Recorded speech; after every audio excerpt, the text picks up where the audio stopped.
Depois de quase 2 anos de pandemia, abrimos nossas portas para a ciência. Nos acostumamos com termos como desenvolvimento de vacinas, intubação, distanciamento social. Mas a diferença entre saúde e doença, entre sobrevivência e morte na Covid, não depende só da ação do vírus, da resposta do hospedeiro. Num país tão desigual quanto o nosso, o tratamento da pandemia vai para muito além de remédios e UTIs. Precisamos deslocar o foco do nosso microscópio do tecido de células para o tecido urbano, onde milhões de pessoas buscam não só por anticorpos, mas por solidariedade, generosidade, cidadania e esperança. Convidamos vocês, cientistas, pesquisadores de cidades, para sentar conosco nessas cadeiras e aprendermos um pouco das soluções que vieram da comunidade. No início de 2020, nós estávamos montando o Núcleo Mulheres e Território dentro do Laboratório Arquifuturo de Cidades do INSPER. E qual é a ideia desse núcleo? Era trazer para dentro da academia lideranças comunitárias com muita experiência de atuação nos territórios vulneráveis, seja como gestoras de movimentos comunitários, seja como líder de movimentos de moradia. Enfim, diferentes experiências de atuar em contextos de muita vulnerabilidade social, com muita capacidade de organização e de realização. Então, para nós, era essa a ideia de trazer essa experiência para dentro da academia e, a partir dela, começar um debate sobre como atuar e como formular políticas públicas para esse território. Quando nós fomos, enfim, todos impactados pela pandemia, mas particularmente essas lideranças com quem nós tínhamos encontros semanais, começaram a nos reportar a gravidade, né, e a delicadeza da situação que a população menos favorecida estava enfrentando com a pandemia. Rapidamente o desemprego, né, quase que imediatamente, da noite para o dia, o fechamento das escolas, então as crianças sem merenda, enfim, em coisa de dias a situação realmente ganhou um contorno muito caótico. Então a ideia que surgiu foi, conversando com essas líderes que estavam realmente com uma sensibilidade, né, uma proximidade dos mais afetados pela pandemia, como é que a gente poderia trabalhar com esse grupo, não é, uma forma de um atendimento mais imediato à população que mais precisava. Então, e o que ficou claro para a gente, exatamente pela capacidade, pela qualidade e pela organização dessas líderes, que o melhor modelo que a gente poderia fazer era realmente transferir esses recursos para elas e, a partir das necessidades que elas identificavam, e os critérios que elas estabeleciam, elas fazerem esse atendimento de maneira muito emergencial e prioritária. Então, foi aqui o embrião do que a gente passou a chamar de um grupo de confiança. Por quê?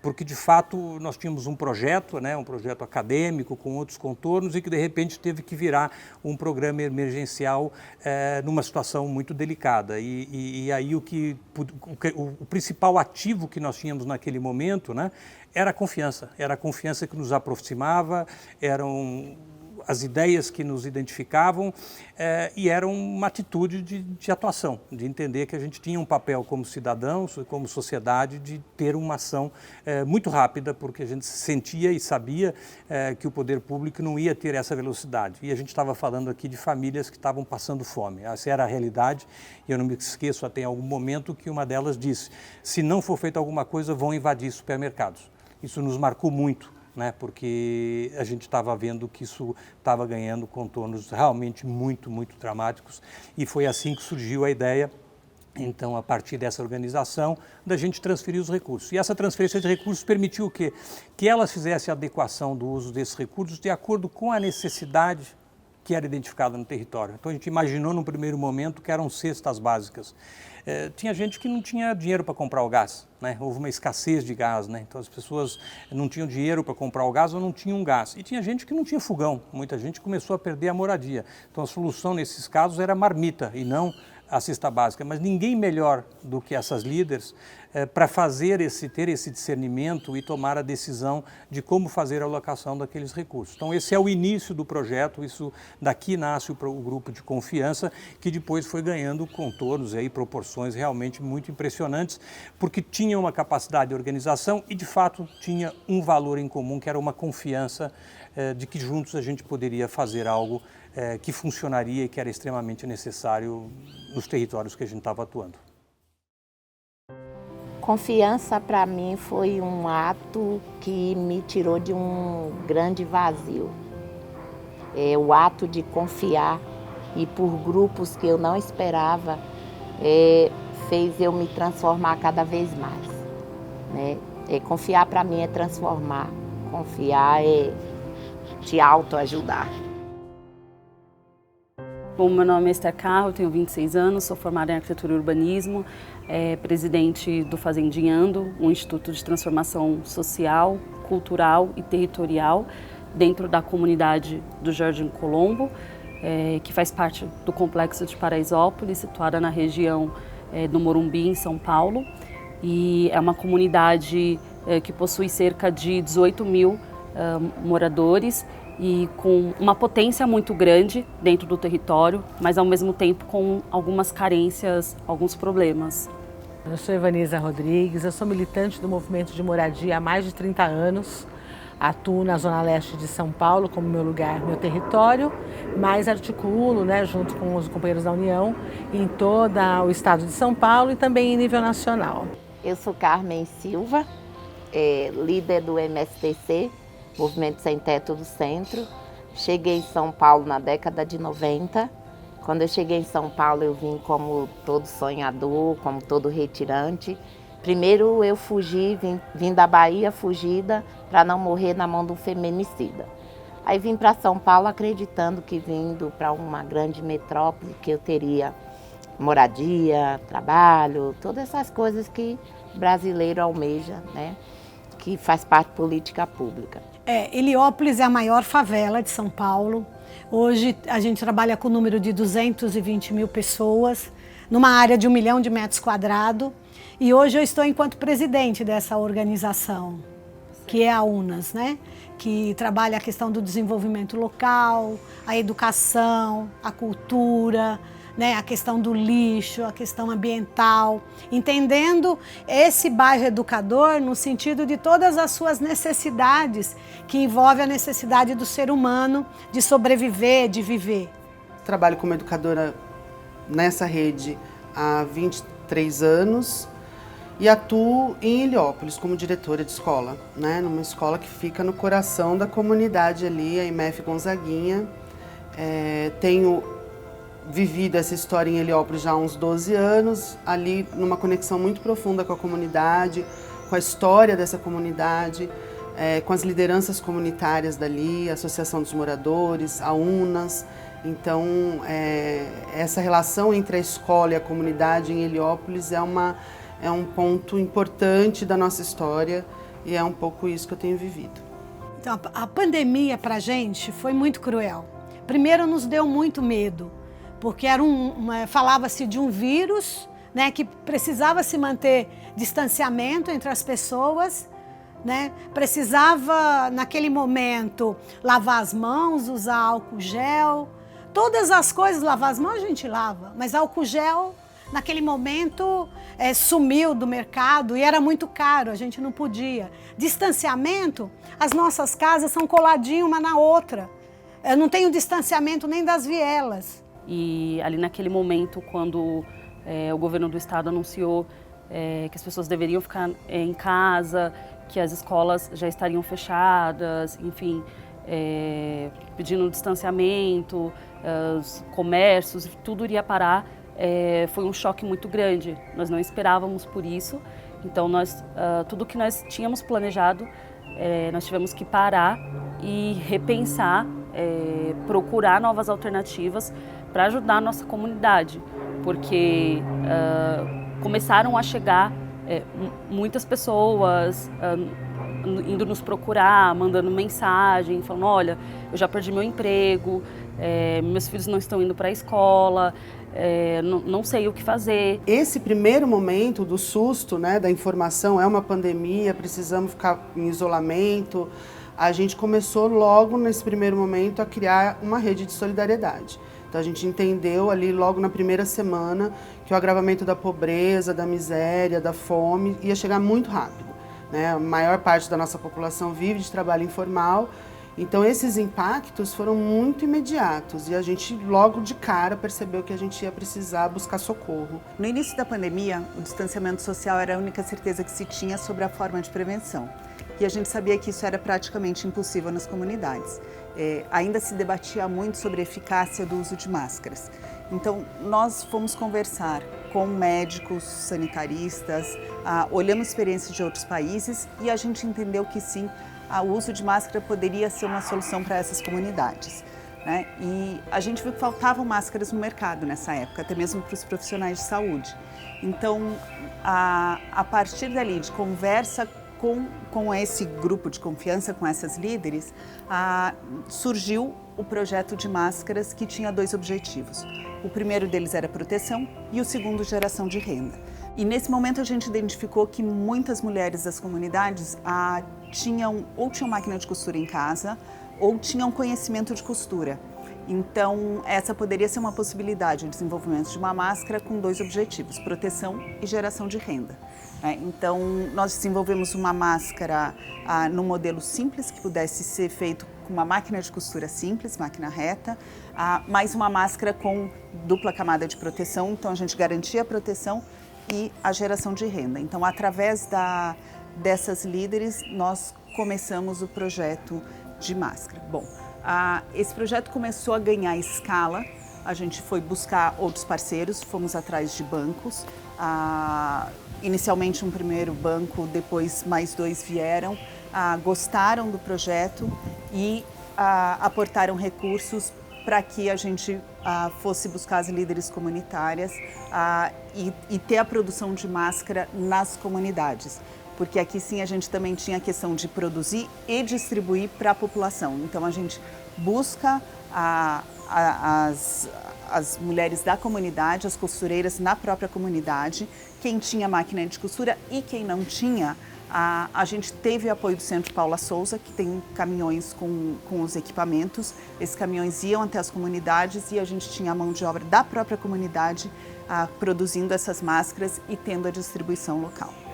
Bom, essa iniciativa que começou, né, conosco servindo de piloto, ela ganha uma escala, chegando até uma escala nacional, através do movimento Heróis Usam Máscaras, que foi apoiada pelos bancos, e foram produzidos mais de 12 milhões de máscaras, entregues para mais de 150 organizações sociais e públicas em 73 cidades brasileiras. Então foi um trabalho aqui que nasce pequeno e através do grupo de confiança chega a ter uma escala nacional.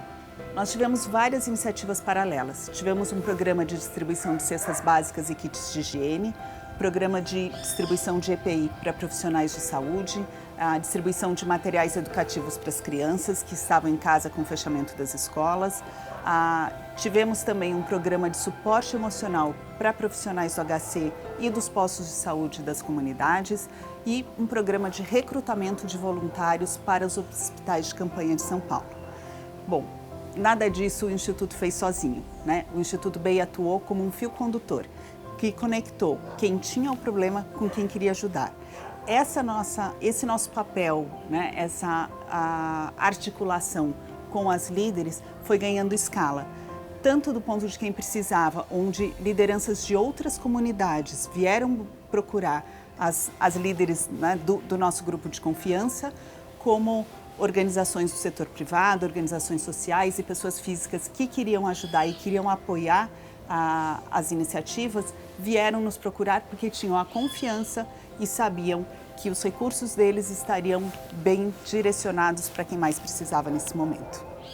Então, como eu digo, desse sofrimento nosso que a gente articulou, ligando, do mesmo jeito que nós ligamos para as pessoas, para os parceiros. Quando eu falo parceiro, nós ligamos também para o governo, nós ligamos para a prefeitura regional, nós temos a regional do Ipiranga, nós ligamos para as secretarias todas. A gente sentiu que, da parte deles, eles estavam... Não, a gente vai fazer, a gente vai resolver, a gente vai não sei o quê. Mas eu senti que eles estavam imobilizados, sabe? Acho que para eles pegou muito, muito forte isso, né? Tanto é que quando a ajuda deles demorou muito, não aconteceu isso em relação à sociedade civil, em relação aos demais parceiros, organizações. Eu acho que isso que nos fortaleceu, sabe? Porque as coisas começaram a chegar. Então, para o poder público foi que naquele ano de 2020, com a pandemia, todos os trabalhos que eram feitos, principalmente na rede socioassistencial do município, não eram suficientes para fazer frente às questões que foram colocadas, especialmente segurança alimentar e, naquele primeiro momento, também produção de máscaras, produtos de higiene e limpeza e outros que se faziam necessários. Para a gente ter uma ideia do que a gente está falando, no momento pré-pandemia, nós atendíamos por volta de 4.500 famílias por mês. No momento seguinte, eu estou falando de um mês após o início da pandemia, quando as coisas realmente ficaram mais difíceis, o município aumentou para quase 250.000 famílias atendidas por mês naquele período. Isso ficou muito claro logo numa das primeiras reuniões de secretariado com o prefeito Bruno Covas à época, onde se colocou muito claramente a necessidade de atender em primeiro lugar as famílias que estavam em vulnerabilidade, que seriam as maiores impactadas naquele momento. E as coisas foram chegando aos poucos, e a gente só foi percebendo isso, né, de pouco a pouco. As primeiras iniciativas foram assim, olha, estou sabendo que tem uma senhora ali que está sem trabalho, que não vai poder, uma diarista, então vamos levar uma doação para ela. E entre as famílias mesmo, dos próprios territórios, começou essa ação solidária de vizinho. Olha, ajuda a vizinha ali com 1 quilo de arroz, ajuda coisa assim. Só que a gente foi vendo o tamanho que isso foi tomando. E que naquele momento não tinha nenhuma iniciativa para enfrentar essa situação. E nem a gente tinha dimensão quanto tempo isso ia demorar e que extensão ia ter. Então eu lembro que foram semanas de alguma angústia, uma angústia que a gente conversava, e agora, né?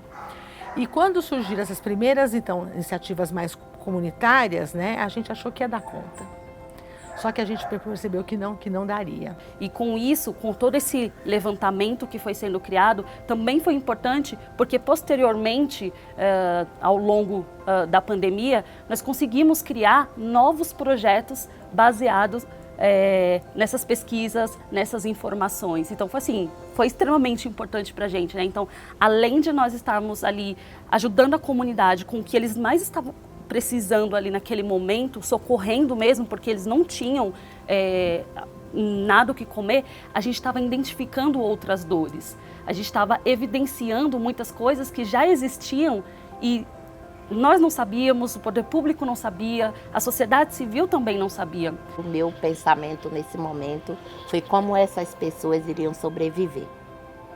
E nesse momento, eu à distância, eu fiz reuniões com algumas famílias e disse, nós temos que manter o isolamento social e eu vou criar uma campanha, né, uma campanha de combate à fome. Mas nesse momento eu também já estava participando, final de 2019, né, do grupo de confiança.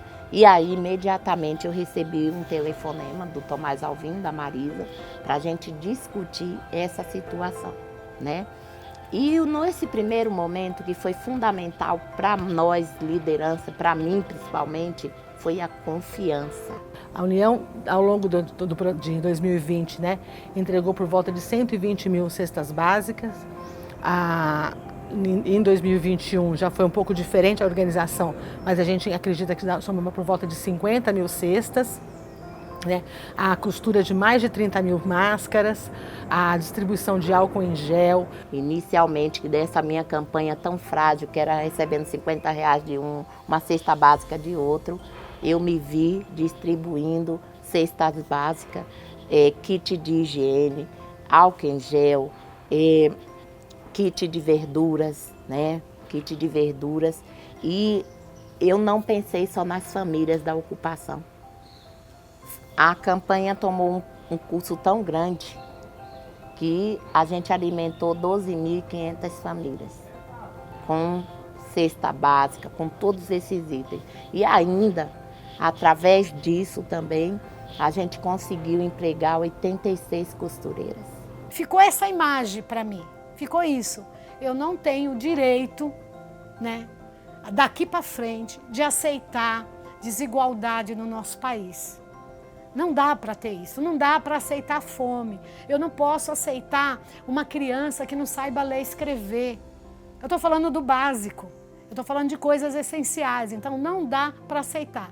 Outra coisa, que nós não queremos assistencialismo. Eu não quero que me dê, eu quero que me dê aquela hora para me ter força para poder correr atrás. Eu quero oportunidades. Então é isso que eu sonho para o meu país.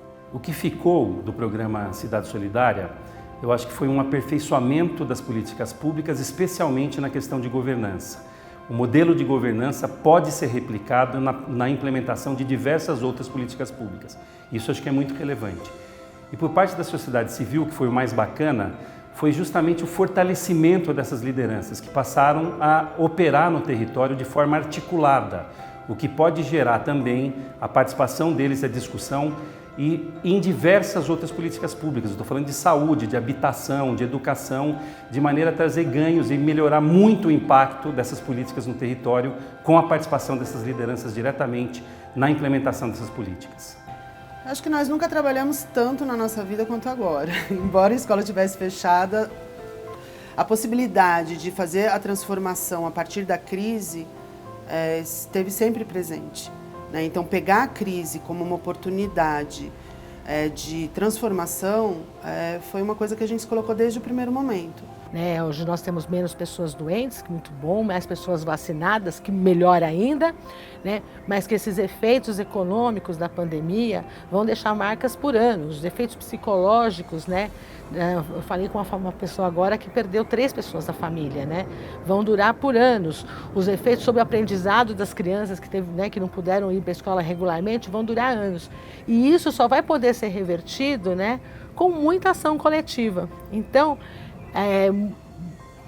as milhares de pessoas que se envolveram nessas ações de uma forma ou de outra, algumas no seu território, algumas de forma mais ampla, elas mostraram qual o sentido da vida, o sentido da sua vida, a sua dedicação e o seu projeto de vida com a sua presença, a sua ação, a sua forma de estar no mundo. Que bom que essas pessoas existem. Então, acho que primeiro de tudo fica aqui o nosso agradecimento pela confiança que eles depositaram em nós. Então, isso pra gente foi muito importante, sabe? Pela primeira vez, ter grandes instituições, ter grandes empresas ali acreditando em nós, dando um voto de confiança. Olha, eu acredito muito na origem, na nossa origem. E eu falo que a diversidade, essa diversidade que nós seres humanos temos, eu não falo somente nós brasileiros, eu falo do mundo inteiro. Essa diversidade, ela transforma, é ela quem vai nos salvar. Mas um dos maiores erros que nós estamos cometendo é realmente não nos reconhecer como origem humana. E ficar nesse degladeio, sabe? Cada qual com sua dor setorial. A dor setorial minha é maior do que a sua, não existe isso. Somos seres humanos e quando a gente passar a se reconhecer como origem, nossos problemas acabam. As reações desse grupo foram sempre muito rápidas e assertivas, porque as soluções vieram a partir de quem estava vivendo o problema real. Essa experiência traz muitos aprendizados para o poder público, para nós da sociedade civil e para pesquisadores da área. Elas demonstram que relações de confiança podem construir novos modelos de governança, que trazem mais eficiência e agilidade para as políticas públicas. Que esse exemplo não sirva só para uma situação de emergência, mas que ela possa ser uma nova prática na nossa sociedade.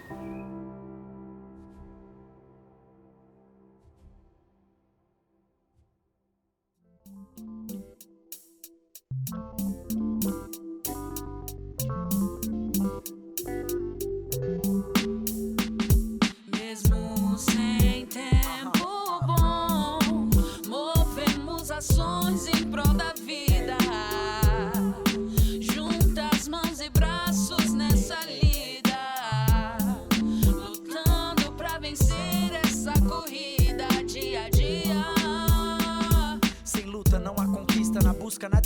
se a força é coletiva, em cada canto o sol brilha. Família é quem tá do lado, no mesmo corre que a gente. Dignidade pros nossos agora e mais na frente. A gente só quer mais paz, menos desigualdade. Que não só em tempos de crise haja solidariedade. Na adversidade surge a inovação, e o caldo fica mais rico quando tem cooperação do povo com poder público, pensando alternativas de combater a insegurança alimentar na pandemia. Gestão coletiva e disposição, comida pra quem precisa, ação e organização.